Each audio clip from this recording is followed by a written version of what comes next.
It's a new week, and all I could think about over and over again, even obsessively, is that the American dream, the thing that was promised to us ever since we were kids, is no more. The new American dream is to leave America.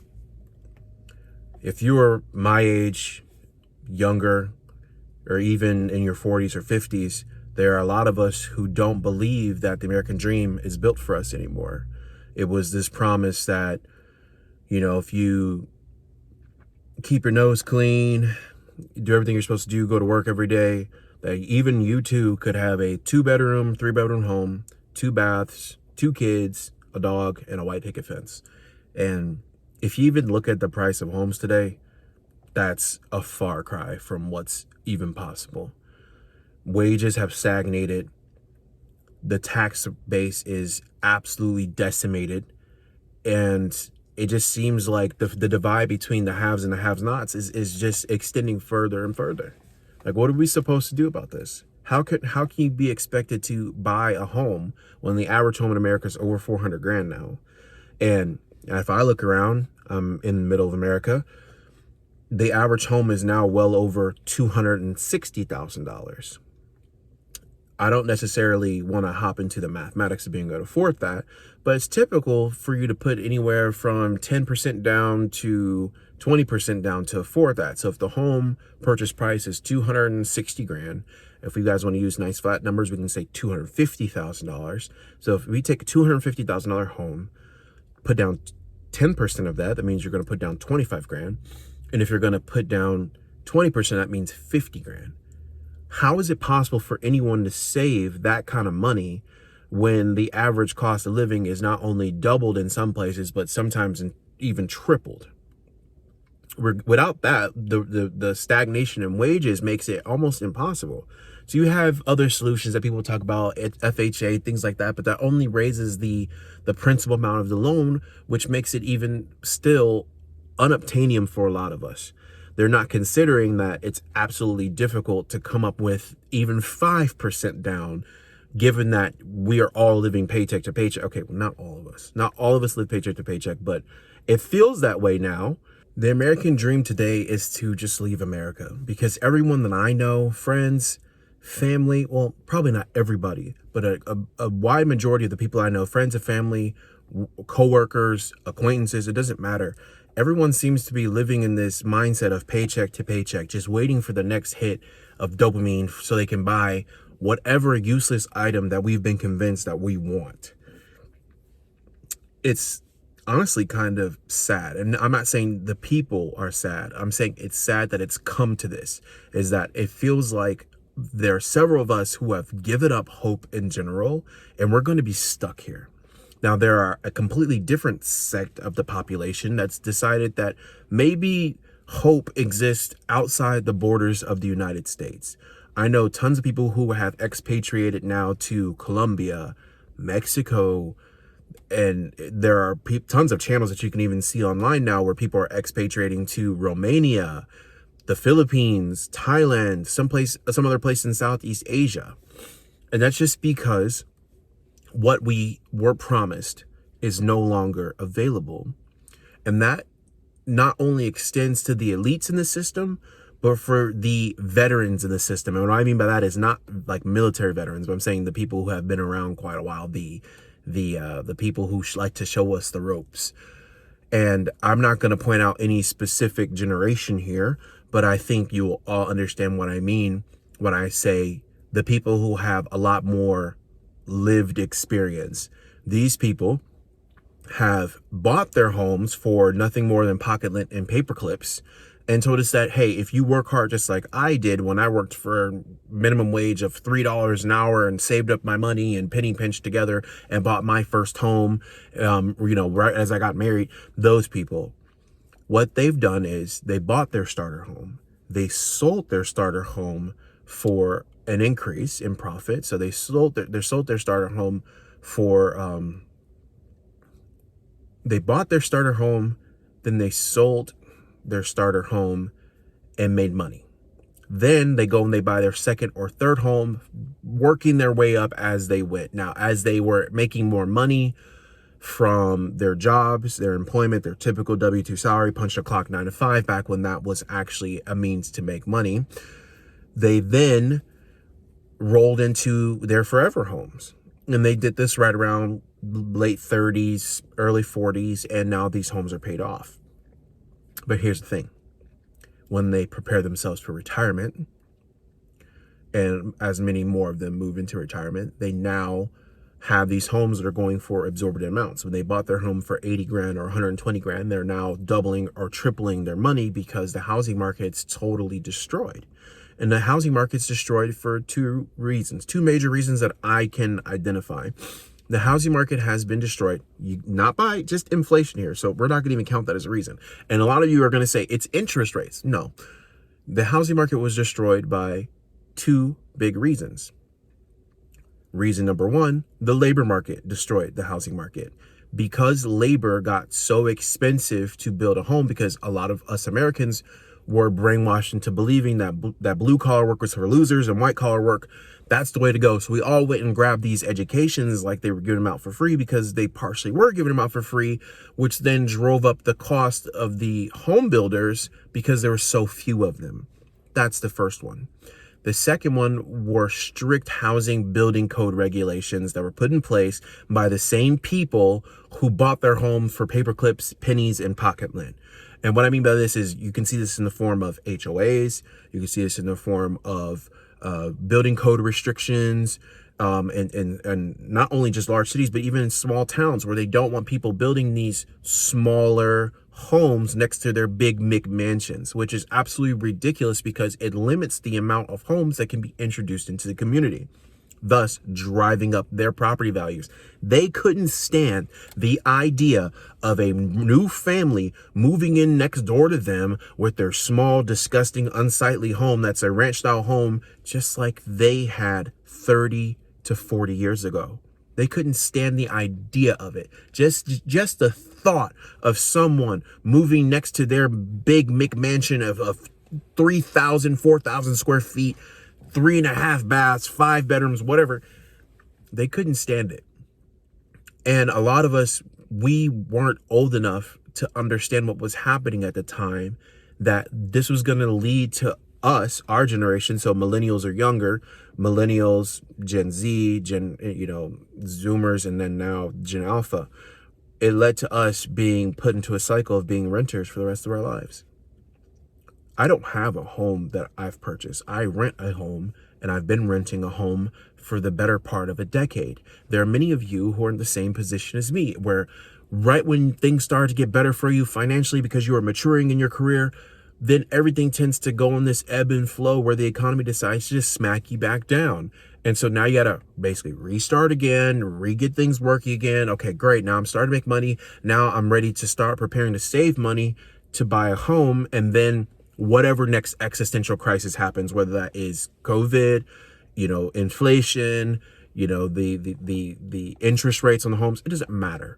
All that matters at the end of the day is that now you can't buy a home because we don't want you to be able to afford one. And what I mean by we are the higher ups, the elites who own 2, 3, 4, 5 homes, so then they can rent them back to you for double the price. That's what I'm talking about. So the American dream is now to leave, to expatriate not only yourself, but your finances away from this country that continues to just that continues to just take from us. It's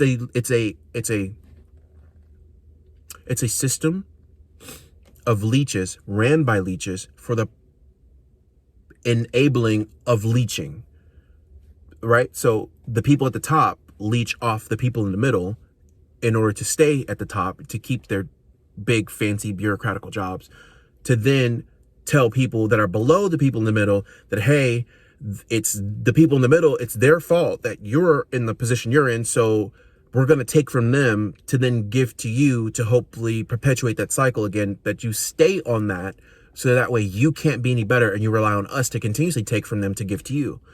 So it's a system of leeching, economical leeches, a system of those economical leeches that then enables economical leeching on a much grander scale.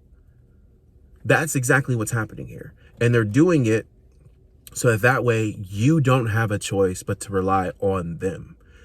Once again, this is not a politics channel, but it always seems to come back to it. It doesn't matter if it's left or right. It doesn't matter if what matters is control, and they want to control you. And so some people have gotten to their mind that I'm not going to let them control me. I'm going to leave America.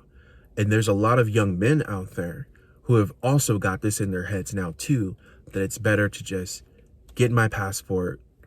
Let's roll overseas and see if I can do any better. Because of the internet, it now makes it so there's so many of us who can earn a living online, but there are many of us who can't earn our living online because we haven't been given that break. Just think about this. There was an exercise that I just had over the holidays with my family where we thought about it. Does money buy happiness? And sure, there are platitudes that people can say, of course not, money does not buy happiness. The thing that matters most is friends and family and the people you keep close. You have to keep those things closer. But that wasn't the question. It didn't say which is more important, money or family. Or would you rather have all the money in the world and be alone? That's not what it said. It said, can money buy happiness? And on a whole, it cannot. As a whole, like this, if you're going to say, I want to be happy, but the only way I can be happy is if I had money, that's not true. That wasn't what the question asked. But I don't remember seeing anyone not smiling in a Lamborghini. So to a degree, money can buy happiness. Daniel Tosh, the comedian, said that you can't be upset when you're on a jet ski. Many of us have no idea what it's like to purchase a jet ski or a 4x4 or a four-wheeler. We don't have the ability to buy these toys that were introduced in the 80s where the economic situation was way better than what it is now. So no, money can't buy you happiness, but I don't think that I could be depressed when my bills are all paid. On the other end of that spectrum, when you continue down that logical thought, is how do you determine what makes you happy or who you even are as a person when you're working 16 hours a day? For some of us, when you're working 20 hours a day, how can you even know what it is that you want out of life? How can you even order your personality? How can you even become the person who you're meant to be when your full potential is stuck serving sandwiches at McDonald's or unpacking boxes off a truck for shipping at Target or working at a warehouse, assembling widgets, whatever it is. But when you're not happy at your job, you then try to search for happiness in the smallest of places and you retreat into that escapism. So that can be television shows for a lot of us who are binge, food, movies, video games, pornography. It doesn't matter what it is, whatever your vice is, you begin to retreat into those things because that is your only semblance of what happiness could be. And that false happiness that comes from dopamine isn't true happiness because no one's ever happy all the time. But what happiness is contentment. And you can't feel content when you're a worker drone just working all the time, 16, 18, 20 hours a day. All the time off you have, you spend it sleeping so you can get up and do it again the next day. And the byproduct of doing that is that you can't even think straight. And they don't want you to think straight. They don't want me to think straight. They want us to be so consumed by getting up and repeating the cycle that we can't determine what's best for us. And for those of us who can think clearly, we've decided, okay, maybe it's better for me to just leave. I can see I'm clearly not valued here. I can see I'm not wanted here. What else is there? What else is there but work and drugs and alcohol here in insert small town, insert large city? Because that's all it seems to be. The same repetitive cycle of dopamine and work, dopamine and work, dopamine and work, where you can't seem to have a greater purpose. I think maybe I'm getting a little bit off topic. The American dream is dead. And the boomers killed it. I mean, I knew I wasn't supposed to go there and say that, but the boomers killed it. They're the ones that are still in power. They are hanging on to it and squeezing the life force out of this country in order to continue to enrich themselves so that way their kids and their kids' kids and their kids' kids' kids never have to go through the same thing that they put up for us to go through. They couldn't see themselves working a factory. Or maybe they came from blue collar work or white collar work or just the private sector in general. And they said, I can't, oh man, I don't know what it's like to do that again. There's no way I can go get that job back. And instead they become lifelong politicians that continue to squeeze every bit of value out of the system. And then they appoint their friends and families as other bureaucratical roles to continue to oppress us. So they can continue to take your money and give it to themselves. Wake up, people. It's getting really, really tiring out here. I mean, when you can't afford tires for your car or your latest oil change and you're just hoping to God that that check engine light doesn't come on, there's a bigger problem at hand here. And instead of us looking at each other and blaming each other for the color of your skin or your sexuality or whatever politics you tend to follow, what the actual issue is that there's people at the top who want to keep the people in the middle and at the bottom as lowly suppressed as possible, so they could never even think that they can do better than where they're currently at. The American dream is dead. And the new American dream is to leave America. It is like absolutely unthinkable. When I was a kid and we'd have to go and say the Pledge of Allegiance in school, we used to all think about the great places in America that one day we can aspire to move to because we want to escape our boring suburban lives. But now that I'm an adult, I start thinking about those other places that we want to escape to. And I don't want to just up and leave. I want to make where I'm at incredible. I want to inspire the community around me to become better and to do better and to want more. And it's not just about gathering things and gathering resources, but to want more out of your life than just work and dopamine. Because that's where we're at. And it's going to get worse. There's going to be not just work and dopamine, but there's going to be a future where there's not even work.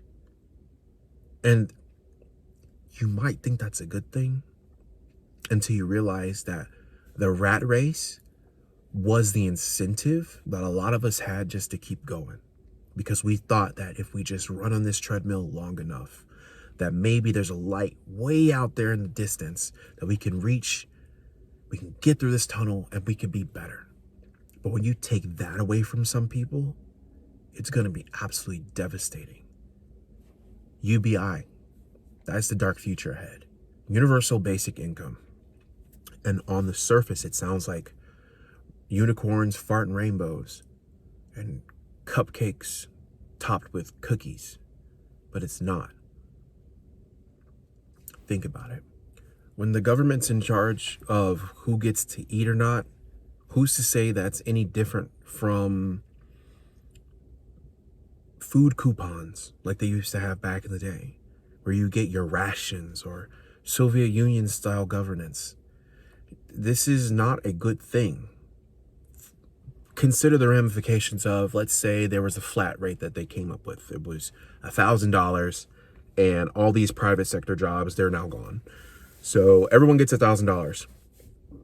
When everyone has $1,000, no one has $1,000. $1,000 becomes as worthless as toilet paper. Actually becomes worth less than toilet paper, because at least toilet paper serves a purpose.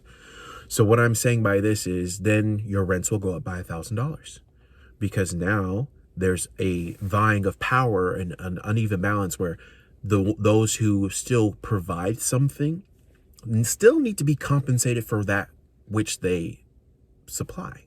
It doesn't make any sense for you to think that this is going to be the end all be all and the savior of the universe. What's a better system is something that rewards people for being better, for doing something better, for working harder. This is what the free market system is supposed to be, but the market has had its freeness, the scales of the freeness have been just pushed down by the thumbs of those on top. And I'm tired of them pushing. I want the market to be completely unleashed. I don't think that laissez-faire capitalism is a 100% solution here, because then there will be some who are left in the dust to perish. I don't know what the solution is, but it's definitely not giving everybody a free $1,000 every month. whatever the number is that they can come up with, that just makes everything worse. Maybe some type of mixed solution is in order, but no, that the better thing to do would be to provide jobs to everyone. And the best way to do that would be to remove all the red tape that government seems to provide or seems to push on everyone, and remove all the bureaucracy. Sorry, it's a lot on my mind. Remove all that. Unleash the free economy. Build more homes. Yes, that will cause the values of homes to drop. Good. That's a good thing. Yes, there are still landlords who can still make money off of owning the home, maintaining the home, and providing that for those who don't qualify for a home. Or maybe those who don't want to own a home. There's still going to be those people. Just because you're a renter doesn't mean you're renting by force. Some people rent by choice. But there are a lot of us who rent by not choice. We don't have a say in the matter, and that's worse. So, build more homes, remove the red tape, and don't allow the people who've built their lives 40 years ago to continue to dictate how we're going to do things today. That's not fair. They had their chance in the sunlight. Now it's time for you to go out into the sunlight with your blanket, old man, and allow the younger people a chance to at least determine what their life is going to be like in the current and in the future.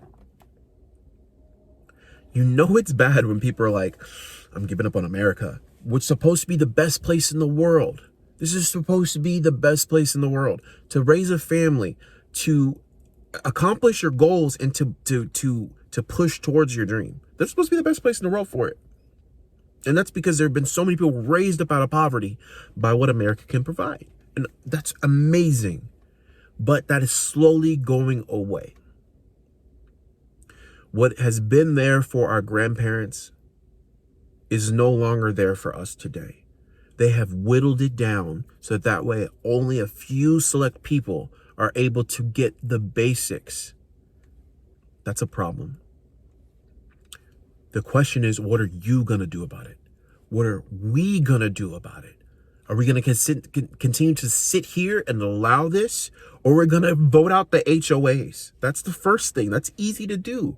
Get a coalition of people together and get rid of the HOAs. We need less government. Get rid of those people. Done. HOA gone. Now what? Now let's begin to remove local restrictions on buildings. Yes, restrictions are there to make buildings safe. Okay, we can agree on keeping them safe. But why are we limiting multifamily homes in specific neighborhoods? This is to prevent people from having affordable housing. Do you not see that? It's done at your detriment. And we all pay the cost for it, because when there's less homes, we all pay more for homes. We have to have a roof over our heads, and especially in the wintertime when things are cold, we need to have a warm place to lay our heads. Simple. Let's drive down that cost, the cost of housing. We can do it together, because I don't want to live in the pod and eat the bugs. I don't want to live in my car. But that seems like that's the only thing. We were warned about this by living in a van down by the river. And it seems like that is the only option that a lot of us have now. That's a problem. So what people are beginning to do is expatriating themselves and their money to a place where the cost of living is much more affordable, where they can go and they can save up $100,000, which is very difficult to do, and then move overseas and live off of it for the rest of their lives. Is that what we want? We want people with that type of ingenuity to leave so that there's a brain drain now in America too. We want those people to stay, because wealth can grow here. We can share it. I don't mean some weird communistic thing about, hey, I give you this for exchange of that, and we all bring it together. That's not what I'm talking about. What I'm saying is, if I build something here, then I want the best for the people who work for me, and they want the best for the people who end up working for them, and so on and so forth. So when I hire a plumber, I want to make sure I get the best plumber to do the best job at the best price, and then he can then take that money and then he can buy whatever service or product or whatever that then supports your family, and so on and so forth. We want to keep the money here. God, it's not that hard, people.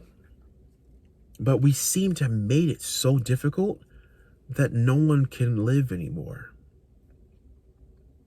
I'm tired of living paycheck to paycheck, so I won't do it anymore. It's not that I can't do it anymore. It's not that I'm waiting for something to happen. No, I'm going to take charge of it, and I'm just not going to do it anymore. No matter how small that paycheck is, I'm just not going to do it anymore.